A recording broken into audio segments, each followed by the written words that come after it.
Another example of how I knew that Physicians First Watch was catching on is that I was on a site visit for something completely unrelated to Physicians First Watch. And we showed up at this hospital, and I introduced myself, and somebody said, I know who you are. I just can't place it. Where do we know each other from? And we went through, well, where'd you go to college? Where'd you go to medical school? Where'd you do residency? Where'd you work? And it's like nothing was hitting. And he was saying, I know that name. I recognize your face.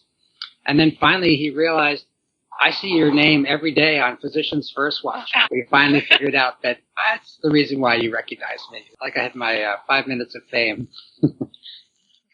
We had a patient with influenza, and there was a Lancet story, I believe, was looking at the impact of using the antiviral agents for influenza. Mm-hmm. And it was a bit of a tricky situation because I couldn't recall if I had read the abstract as a part of my vetting for stories we should cover, or if I had read the story in my Physicians First Watch and it had come out.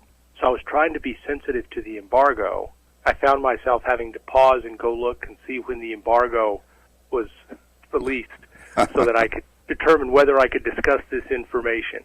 Remember, we were doing this experiment where, let's have staff try and do production. It was the Sunday night, and so we had this tropical storm / hurricane moving toward coastal Florida. So I was like, ooh, we lose power really easily here, so probably go to the mainland. And so we evacuated family, the cat, to a motel, the laptop, and did my first production run from this hotel. It did not go smoothly.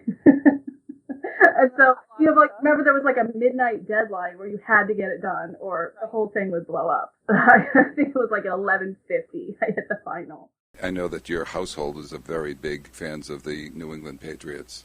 And they've had some mishaps over the years. In fact, this year, Amy knows because she's on the East Coast call, she also follows football. I remember there was one night the Patriots lost this season, and I was crying, and my little boy was crying. Amy calls, and I am sobbing, and she actually said to me, should we reschedule the call for a couple hours? Just give me a couple of minutes and I can pull it together. And I was able to talk to her, but she could hear in the background my son was sobbing. And she kept saying, oh my God, are you guys going to be okay?